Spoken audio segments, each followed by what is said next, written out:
Seja bem-vindo a mais um briefing diário sobre a Covid-19 nos Açores. Hoje assinala-se o sexto dia consecutivo sem casos positivos em todo o arquipélago. A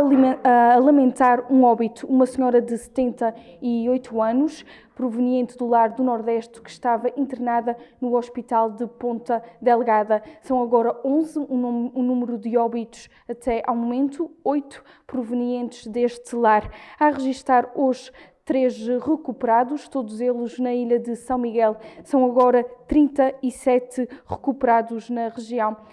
Então, agora com esta descida dos números e tendo em conta que estamos já 6 dias consecutivos sem casos positivos, há agora 90 casos em toda a região de pessoas infectadas com este novo coronavírus. Dentro de momentos, Tiago Lopes atualizará aqui, como já é habitual, todos os dados referentes a este novo coronavírus. Boa tarde a todos. Encontramos novamente para novo ponto de situação. Ontem tínhamos terminado com 756 casos aqui na região. Desses 756 casos, tivemos 239 com resultado negativo, 517 continuam a aguardar por colheita da amostra biológica e análise laboratorial. Até às 0 horas de hoje deram entrada novos casos, neste caso 373 casos. Destes 373 já obtivemos o resultado de 103, com o resultado negativo, sendo que 270 continuam a aguardar por colheita da amostra biológica e a respectiva análise laboratorial. Em termos de vigilâncias ativas, tínhamos ontem terminado com 1963, temos atualmente 2.051 pessoas em vigilância ativa, 629 encaminhadas ou sinalizadas através da linha de saúde Açores e 1.422 através das delegações de saúde. No que diz respeito aos internamentos, temos hoje aqui algumas alterações, nomeadamente no Hospital do Divino Espírito Santo. No cômputo geral, na região, temos 39 utentes internados em unidades de saúde da região. Neste caso, no Hospital do Divino Espírito Santo, houve aqui a alteração em que diminuímos o número de internados para 15, nomeadamente derivado,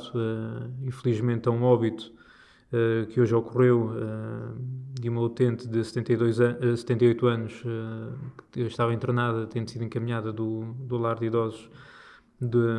da Santa Casa de Misericórdia do Nordeste, a quem também a família nós prestamos as nossas condolências, e sendo que a registar também no Hospital do Divino Espírito Santo um caso de um utente recuperado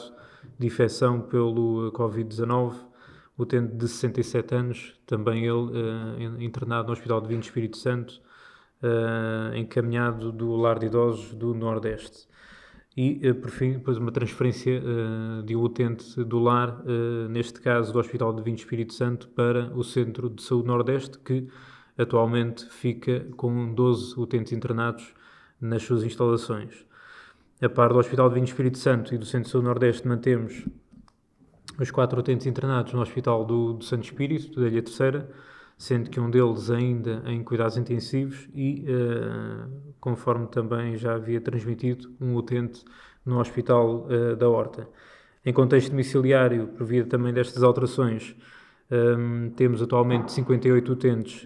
em contexto domiciliário, 2 na Ilha Terceira, 4 no Faial, 3 na Graciosa, 9 no Pico, 1 em São Jorge e uma alteração em São Miguel, em que passamos para 39.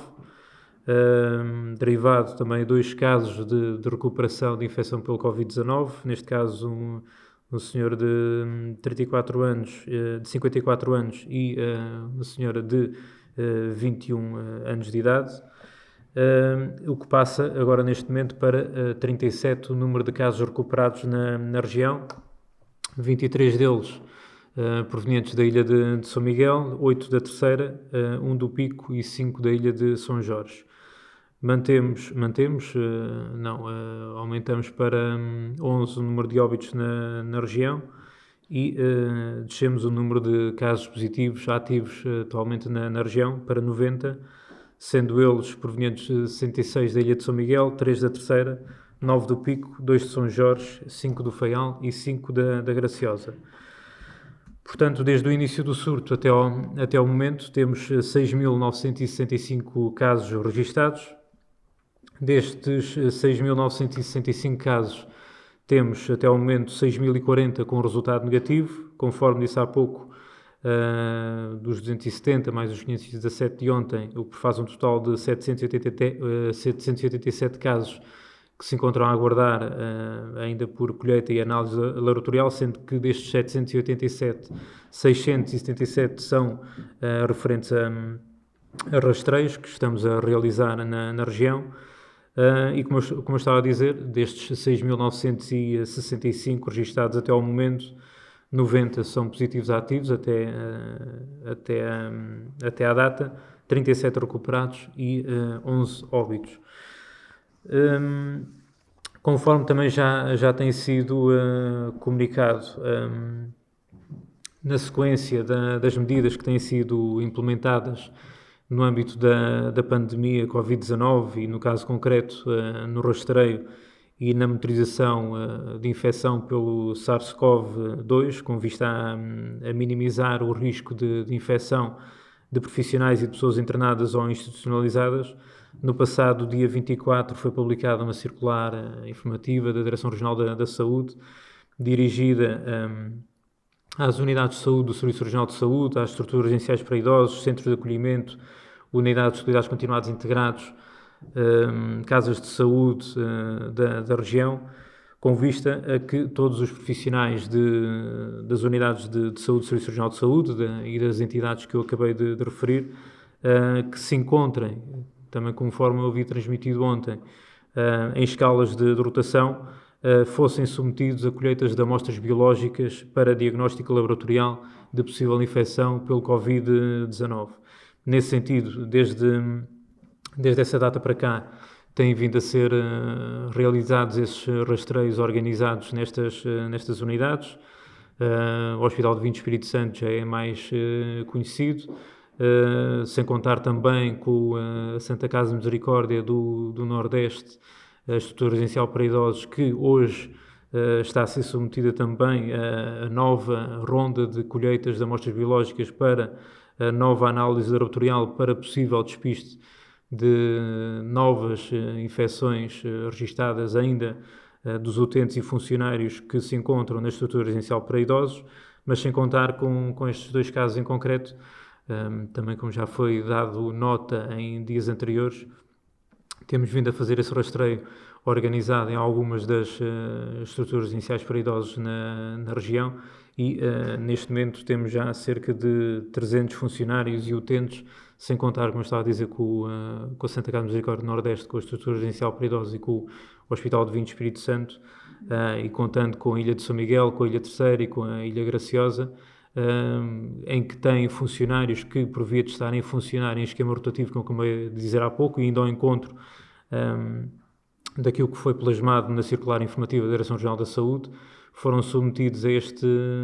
teste diagnóstico de possível infecção pelo Covid-19 e que até ao momento todos eles tiveram um resultado negativo. No entanto, iremos continuar com este procedimento e com este rastreio organizado, como eu tenho chamado, a todas estas unidades e entidades que possuem funcionários seus em esquema rotativo e, portanto, todos aqueles que vão entrar a render a equipa que está neste momento em funções serão submetidos a este resultado e todos aqueles que tiverem resultado negativo poderão iniciar funções por via de nós temos aqui uma intervenção mais atempada para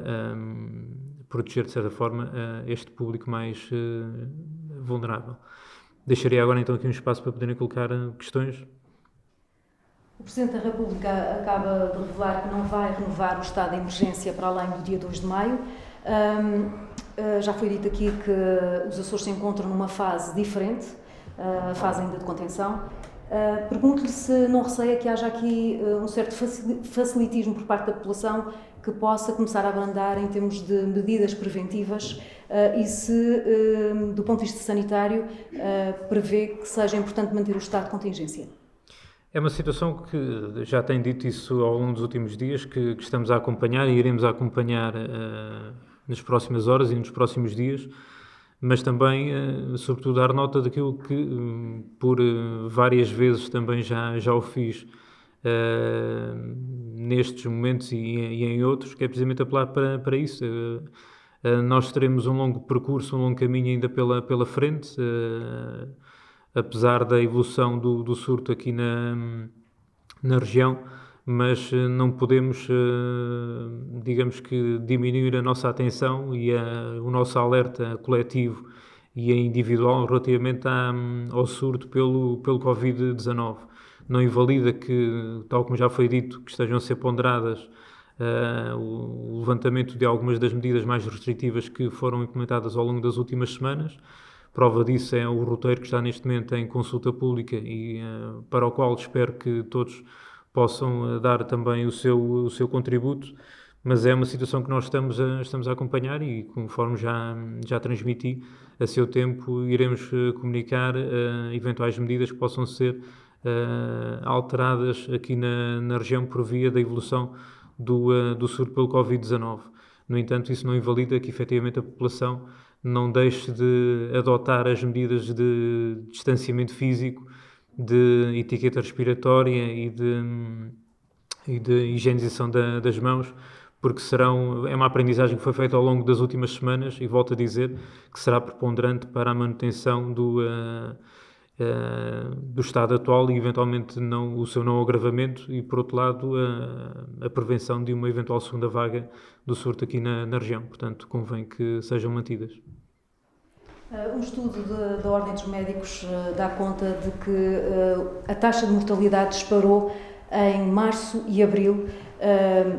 também por conta, obviamente, dos óbitos relacionados com a Covid-19, mas, por outro lado, uma das causas terá sido a dificuldade de acesso aos cuidados de saúde. Ao nível da região, existem alguns dados que possam fazer este paralelo das taxas de mortalidade? É difícil fazer esse comparativo de forma tão direta e tão taxativa. Essa questão foi colocada ainda hoje de manhã também na conferência de imprensa da Direção-Geral da Saúde, em conjunto com o Sr. Secretário de Estado do Ministério da Saúde, e foi dito isso mesmo. É um apontamento recente que foi dado nota pública há muito pouco tempo, que carece de algum aprofundamento e que não pode ser visto de forma tão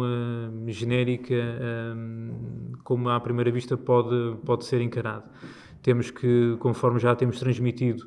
de analisar muito bem todos os dados, toda a informação que temos vindo a recolher ao longo das últimas semanas, ao longo dos últimos meses, quer além fronteiras, quer dentro do nosso país e no nosso caso concreto aqui na região, para tirarmos as devidas ilações da nossa possível aprendizagem com este surto, como também eu disse há pouco, para acautelarmos uma eventual segunda vaga. E, portanto, todo o conhecimento que nós temos neste momento tem que ser devidamente acautelado, aprofundado, mais amadurecido, para que possamos tirar conclusões. De qualquer das formas, não deixa de ser um contributo para essa reflexão que se deve fazer em conjunto com todas as entidades, ordens profissionais, parceiros sociais, partidos políticos, como aliás até já foi transmitido por a própria diretor executivo também da Organização Mundial da Saúde, para que possamos construir em conjunto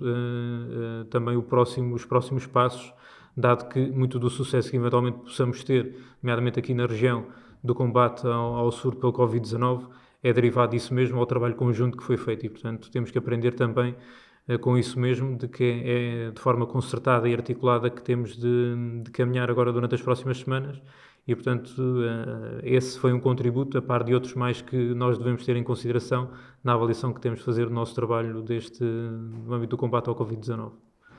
Há especialistas que têm alertado precisamente para a possibilidade dessa segunda vaga, que há quem diga que pode ser mais agressiva. Perguntar-lhe, se tendo em conta essa possibilidade, se a Autoridade de Saúde Regional acha que podem vir a ser necessárias mais reestruturações e mais medidas no Serviço Regional de Saúde? Pode ser, é essa avaliação que nós estamos a fazer agora também neste momento, ou seja, não invalidando, é importante dizer isso, apesar dos bons resultados que nós temos tido agora nos últimos dias, importa dar nota disso, digamos que não será de admirar, embora estejamos muito expectantes para que possamos não vir a ter mais casos positivos, nomeadamente nas colheitas que hoje estão a ser feitas no âmbito da estrutura residencial para idosos do lar do Nordeste, mas poderão acontecer mais casos. No entanto, os casos que possam vir a surgir estão circunscritos àquele contexto em específico e, portanto, não são de âmbito comunitário, o que leva à não existência de novas cadeias de transmissão e à não evolução do surto na região. Mas, de qualquer das formas, estamos a fazer essa avaliação e, eventualmente, aquilo que possa não ter sido bem feito, bem executado, bem planeado, aprendermos todos em conjunto com essas eventuais lacunas para prepararmos essa segunda vaga. E, portanto, conforme eu disse há pouco, é com esse trabalho conjunto com todos os intervenientes e, sobretudo, com a população, e volto a dizer, no âmbito do roteiro que está neste momento em consulta pública, é importante que cada um também dê o seu contributo para que possamos fazer essa avaliação de forma conjunta. E é já pensar nessa eventual segunda vaga e no possível impacto da mesma que nós já estamos a trabalhar, sem descurar, volto a dizer, os dias que temos pela frente ainda do atual combate ao surto pelo Covid-19 aqui na região. Essa avaliação tem em conta um possível reforço de meios? Acha que poderá vir a ser necessário? Isso já foi transmitido até, nomeadamente por Sua Excelência, o Sr. Presidente do Governo Regional, quando recentemente na Comunicação Social também falou sobre a possibilidade até de alargarmos a nossa capacidade de análise laboratorial. É todo um trabalho que já está a ser feito previamente, como foi no início deste surto, e, portanto, nesse sentido, tudo aquilo que possa aumentar a capacidade da região, quer seja de análise, quer seja de atividade assistencial, pese embora agora nesta primeira vaga a nossa capacidade assistencial, nomeadamente ao nível das unidades de internamento da região, tenha ficado, felizmente, muito aquém daquilo que eventualmente poderia ser esperado, mas a verdade é que não podemos descansar e tudo aquilo que possamos melhorar em termos de maximizar e potenciar essa capacidade, iremos fazê-lo, porque já vimos que é uma infecção por um novo coronavírus que é bastante intensa, forte, surpreendente em determinados aspectos e, portanto, não sabemos se eventualmente numa segunda vaga virá ainda com outras características para as quais possamos não estar agora neste momento devidamente despertos e para as quais nós temos de estar preventivamente devidamente acautelados.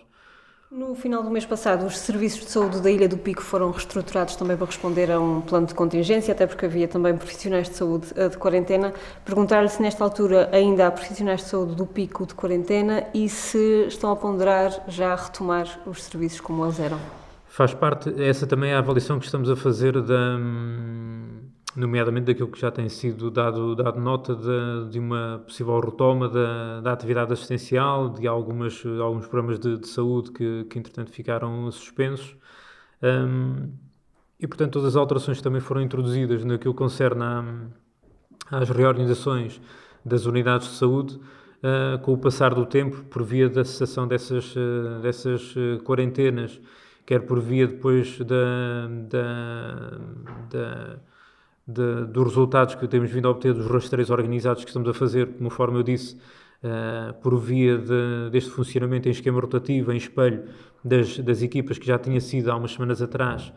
solicitada às unidades de saúde, estamos a fazer essa avaliação para que possamos, dentro do mais breve e curto espaço de tempo, voltar à normalidade. Portanto, quando virmos que efetivamente temos essas condições reunidas, claro que iremos voltar à normalidade mais rápido, no mais curto espaço de tempo possível. Estamos aqui a falar do primeiro caso de recuperação entre os utentes do lar de idosos do Nordeste. É normal esta recuperação ter acontecido num espaço mais curto de tempo do que nos outros?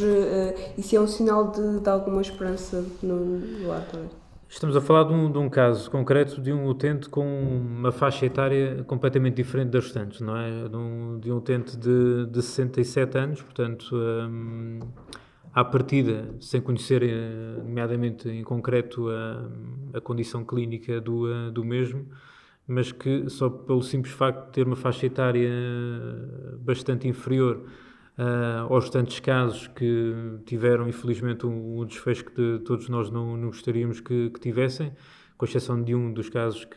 que era efetivamente de uma faixa etária ainda mais nova do que este caso de recuperação hoje registado. Mas a verdade é que toda a experiência, o conhecimento que detemos relativamente ao novo coronavírus é de que, efetivamente, esta infecção exacerba em muito toda a patologia crónica associada a utentes com idades acima dos 75, 80 anos. E, portanto, nesse contexto é que, por via dos fatos que aconteceram, é que temos registado também este número de óbitos aqui na região, sendo que, claro, sendo um utente da Santa Casa de Misericórdia do Nordeste, nomeadamente da estrutura residencial para idosos, o primeiro caso de recuperação, para nós é efetivamente animador para com os restantes, mas tal como nos outros casos, não nos pode deixar descansados e descurar depois todo o atendimento e a atividade assistencial também que está a ser prestada a todos os utentes internados nas unidades de saúde da região. Uma questão da Rádio Horizonte, registada a 11ª morte de pessoas com a doença Covid-19, destas, quantas é que terão falecido da doença e quantas tinham também a doença? É difícil dizer, de estabelecer essa causalidade direta para os óbitos registados na região. Conforme acabei mesmo de dizer, os óbitos que nós registamos têm sido sobretudo em utentes com uma faixa etária bastante acima da média e que por essa via têm patologias crónicas associadas que complicam o seu processo de recuperação. Conforme já demos nota anteriormente, não invalidando a causa direta ou não do óbito ou dos óbitos registados na região, atendendo que nenhum dos casos disse isso concretamente, de que não teria ocorrido de forma direta por via da infecção pelo Covid-19, a verdade é que os consideramos todos como óbitos, infelizmente, e assim o registamos. Não invalida, novamente, que façamos a seu tempo essa avaliação de todas estas relações causais que possam estar associadas a estes óbitos, no sentido de melhor conhecermos todas as circunstâncias em que os mesmos ocorreram. Do Correio dos Açores, a CAP manifestou preocupação pelo facto de haver estudos que falam que as infecções oculares, entre as quais a conjuntivite, seriam um dos primeiros sintomas da Covid-19. Tem algum fundo de verdade? Também, como eu disse, os estudos que temos neste momento são muito recentes e digamos que pouco aprofundados relativamente aos sinais, sintomas, vias de transmissão, outras características e comportamento do novo coronavírus. Há efetivamente alguns estudos que apontam nesse sentido, sendo certo que aqui na região todos os sinais e sintomas que temos registado maioritariamente, tal como até em território continental, não estão relacionados diretamente com problemas do foro ocular ou oftalmológico. Portanto, nesse sentido, todos aqueles que nós temos vindo a registrar são sobretudo do foro respiratório, a tosse, a febre, a dificuldade respiratória. Há alguns dos casos, e esses sim, também registados em alguns dos estudos e em alguma da informação que tem sido transmitida entre profissionais de saúde e entre instituições de saúde, que é a anósmia, a falta da sensação de cheiro. Registámos alguns casos desses aqui na região. No entanto, não podemos dizer que há uma correlação direta, nem há qualquer evidência, pelo menos da nossa experiência também aqui adquirida na região, nesse sentido, com os problemas que referiu no foro da oftalmologia, como possíveis casos de infecção pelo novo coronavírus. Do Açoriano Oriental, o jornal recebeu a informação que o acesso a equipamentos pessoais de proteção individual no Centro de Saúde do Nordeste estaria a ser racionado. Há falta de material no Centro de Saúde, porquê este racionamento? Relativamente ao equipamento de proteção individual, é uma situação que já o referi anteriormente. Se eventualmente, em algum dia, em algum dos turnos das unidades de saúde da região, existe alguma diminuição do material de equipamento de proteção individual disponível, dentro de todo o mecanismo de solidariedade que existe neste momento entre as unidades de saúde, entre os próprios serviços internos das unidades de saúde, presumo que facilmente ou rapidamente serão devidamente repostas. Como eu já disse também em outras ocasiões, este tem sido um esforço e um trabalho desenvolvido, nomeadamente também pelo Sr. Secretário Regional da Saúde. Já tem sido dada nota pública também desse trabalho relativamente ao reforço que houve na região do estoque de equipamento de proteção individual e, portanto, alguma falha pontual que possa existir, eu presumo que rapidamente será resolvida por parte dos Conselhos de Administração das Unidades de Saúde da região. Também no Açoriano Oriental,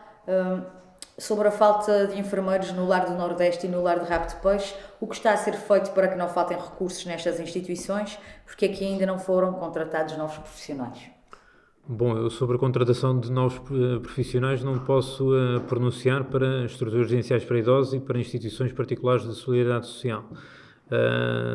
Existindo alguma dificuldade da parte delas, penso que estejam a desencadear todos os mecanismos e todos os procedimentos para a sua rápida resolução, mas como devem compreender, da minha parte poderemos colaborar e já o fizemos, nomeadamente no caso da Santa Casa Misericórdia do Nordeste, da estrutura residencial para idosos, em que a própria Unidade de Saúde de Ilha de São Miguel disponibilizou recursos humanos e equipamento de proteção individual para aquele contexto em particular. De qualquer das formas, eu presumo que os responsáveis por essas instituições estarão a desencadear todos os procedimentos para resolver essa situação o mais rapidamente possível. Feito então mais um balanço diário referente ao surto da Covid-19 nos Açores. Olhando para os números e fazendo um balanço geral, são 90 casos positivos em todo o arquipélago, 37 recuperados e 11 óbitos. Importa que a população continue a seguir as recomendações por parte da Autoridade de Saúde Regional. Amanhã às 16 horas voltamos para mais uma conferência de imprensa.